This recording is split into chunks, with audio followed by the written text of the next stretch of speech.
My sister secretly recorded a family barbecue and posted it online. In the video, Mom mocked my pathetic career, while everyone laughed. I've been paying their bills for years, but then I found out they left everything to my sister in their will. So I cut them off and I always knew I was the black sheep of the family, but I never realized just how deep their contempt ran until that video surfaced. It was a warm summer evening, and I had just finished my second shift when my phone buzzed with a notification. My best friend, Mark, had sent me a link with a single message. What the heck? Watch this. I clicked on it, and the moment the video started playing, my stomach twisted into knots. It was a recording of our latest family barbecue, secretly filmed by my sister, Rachel. The camera was shaky, probably set up somewhere discreet, but the audio was crystal clear. My mom was holding a glass of wine, sitting comfortably on the patio, and my dad was beside her, chuckling. My uncle made a joke about kids these days, and then my mother's voice rang out, loud and clear. "Oh, please. The only reason we're even having this barbecue is because of him. He pays for everything. But have you seen his pathetic career? It's embarrassing. I mean, he thinks he's so important, yet he's barely making anything. If he had any sense, he'd have gone into something useful like Rachel." Laughter erupted around the table. My sister's voice cut through the noise. "I know, right? And he thinks we actually appreciate it. He's so desperate for our approval, it's honestly sad." More laughter. I felt my whole body go rigid as I listened. These were the same people I had been supporting for years. The same people who called me at all hours, asking for help with bills. Because I was the one paying them. My pathetic career. I worked 2 jobs, one during the day, one at night. In the mornings, I'm a janitor at a downtown office building. I scrub floors, take out trash, and clean up after people who don't even notice I exist.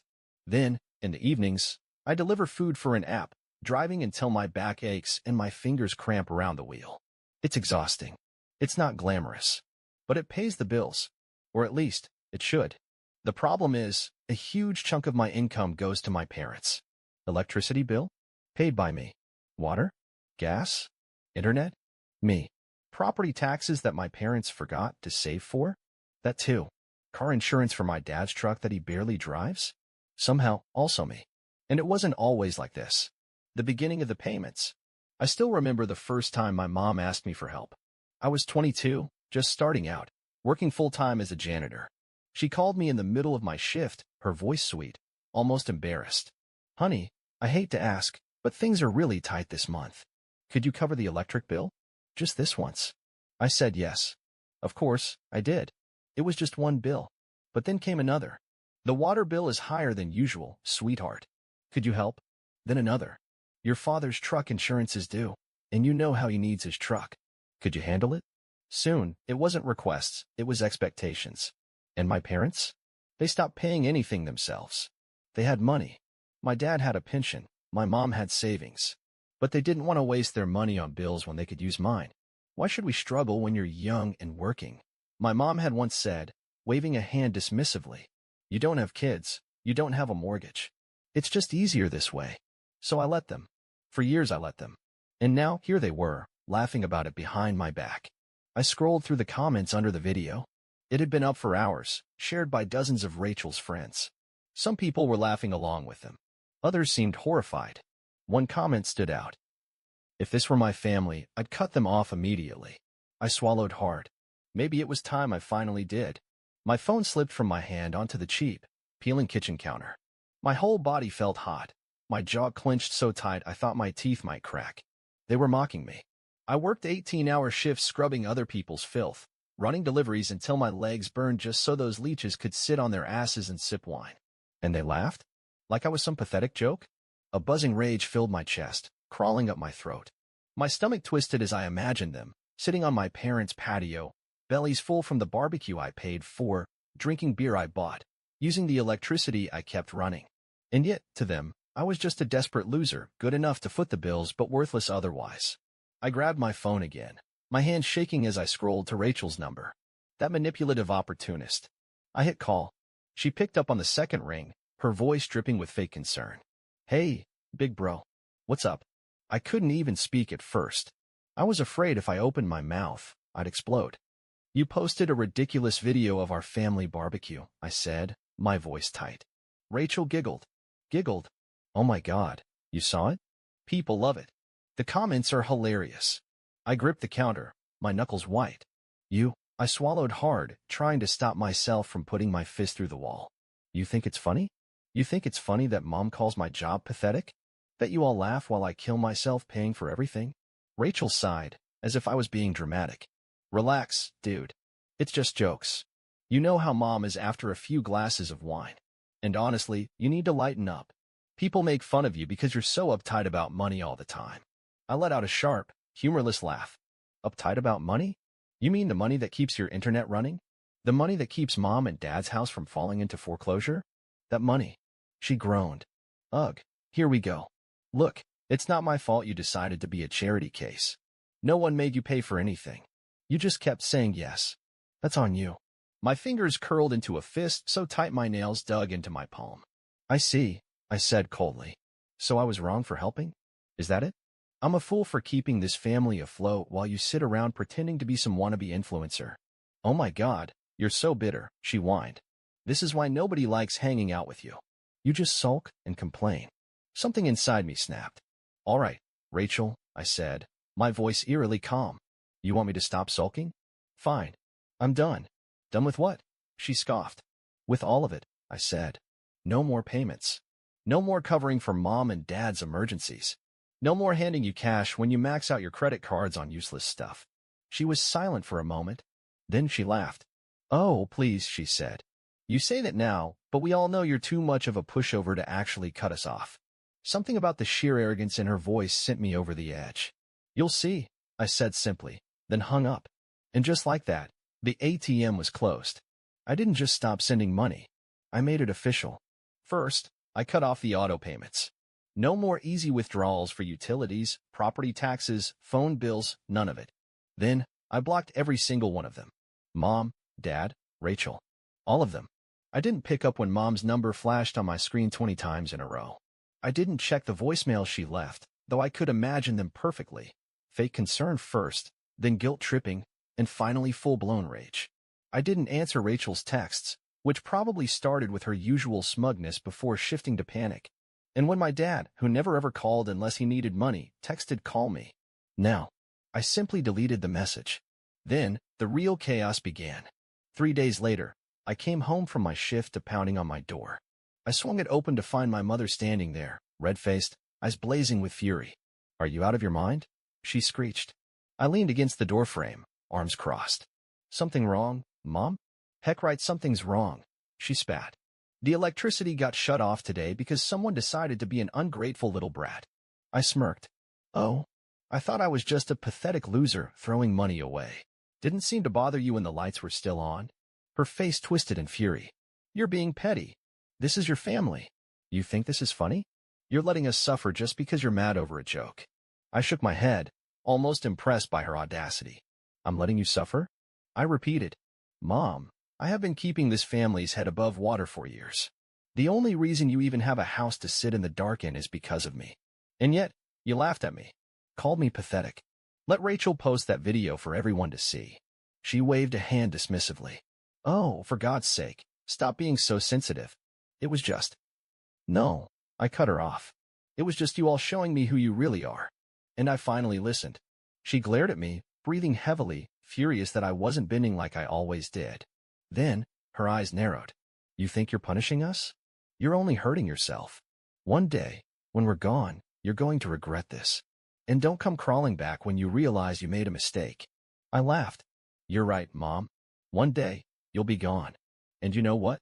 That thought doesn't bother me as much as it used to. Her mouth opened, probably to launch another guilt trip, but I was done. I stepped back and shut the door in her face. The last thing I heard before she stormed off was her muttering, ungrateful little person.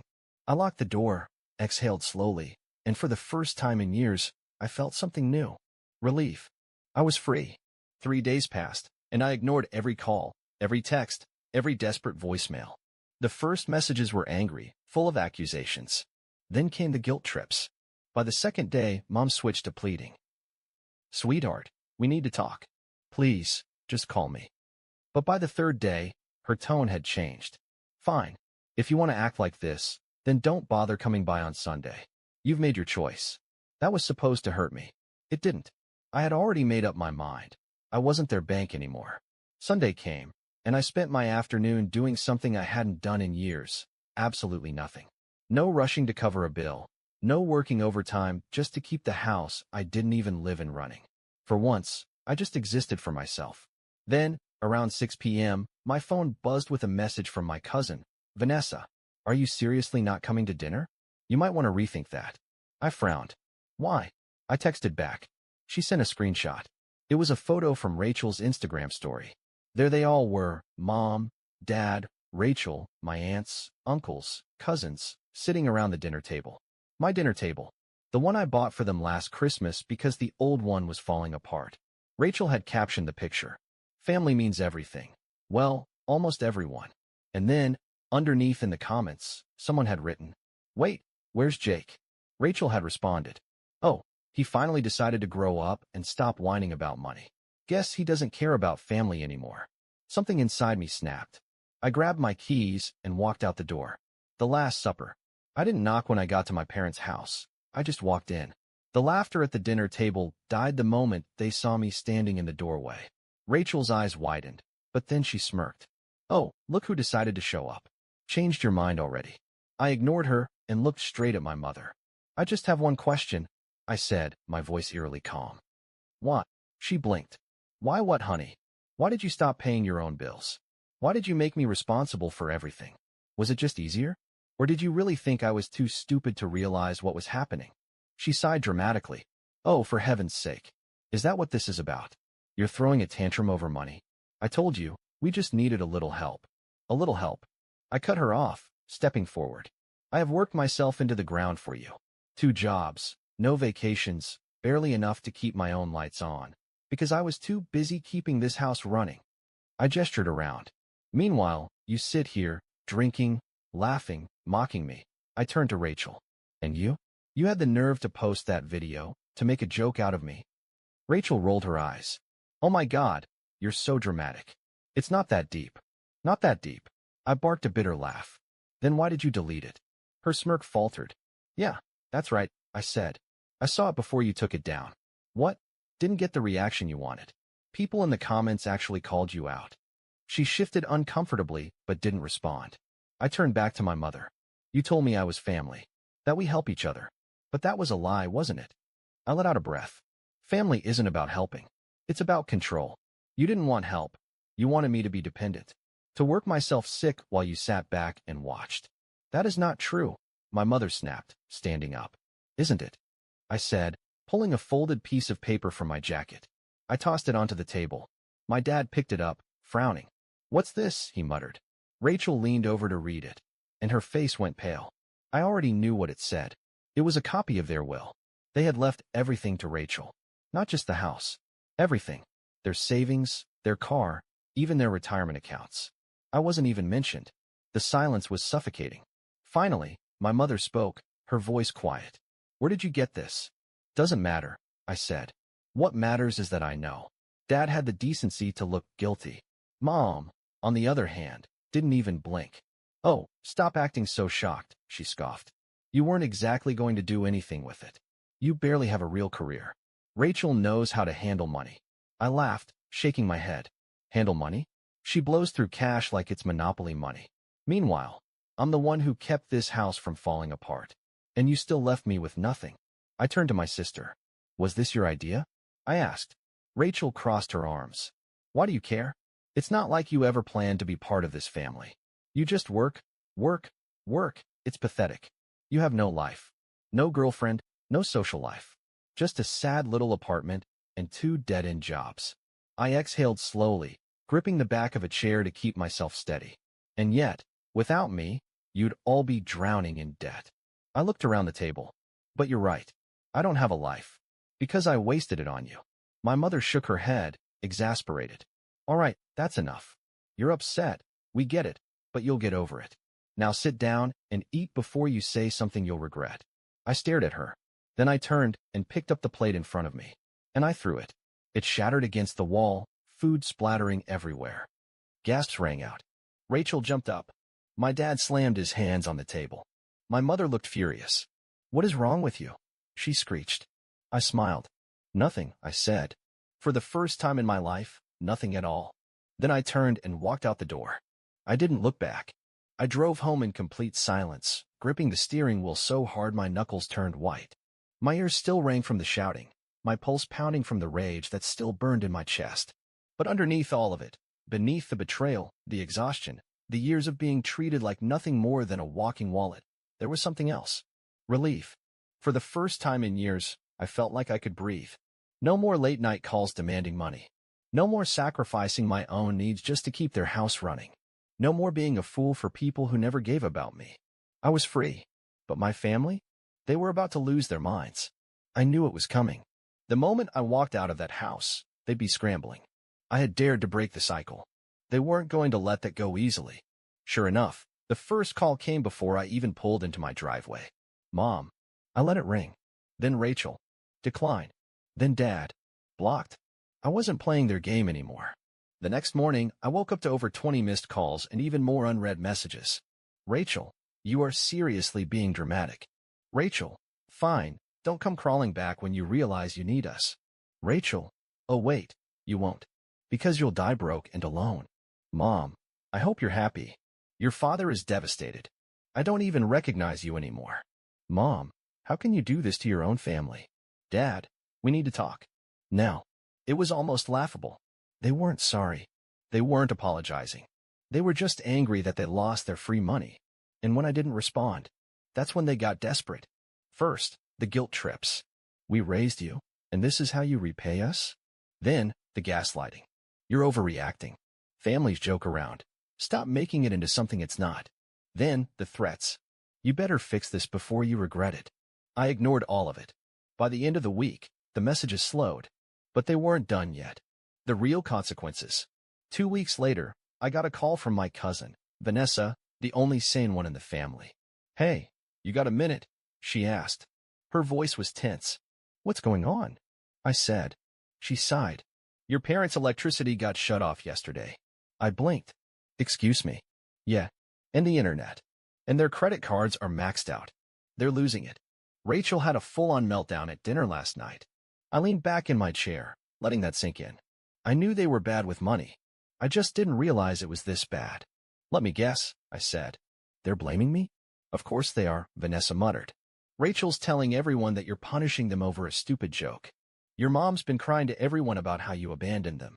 They're playing the victim's hard. I laughed. So, what do they want? For me to come running back and fix it?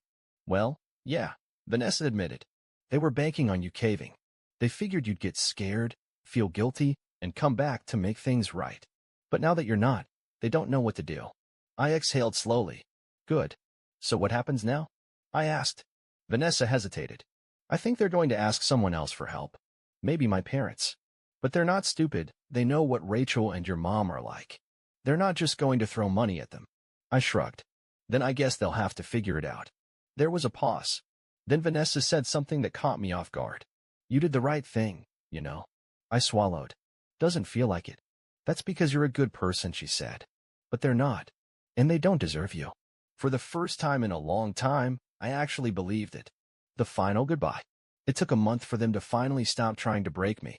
By then, Rachel had found a way to weasel money out of someone else, probably one of her clueless friends, and my parents had downsized their lifestyle to something more manageable. Not once did I hear a real apology. Not once did they admit they were wrong. And that was fine. Because I was done. One night, I sat down and wrote a message. One final text.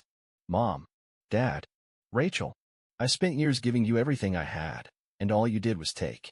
You laughed at me, called me pathetic, and treated me like an ATM. I don't owe you anything anymore. This is the last time you'll hear from me. Don't call, don't text. You made your choice. Now live with it. And then? I blocked their numbers. Permanently. I stared at my phone for a long time after that, waiting for some kind of regret to hit me.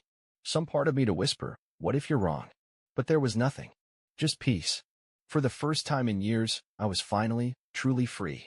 Final update. 6 months passed. 6 months of absolute silence. No texts. No calls. No guilt trips. No demands. No fake apologies. At first, I expected the absence to feel wrong. Like something was missing. But the truth? It felt like a weight had been ripped off my chest. I didn't wake up every morning dreading a new demand.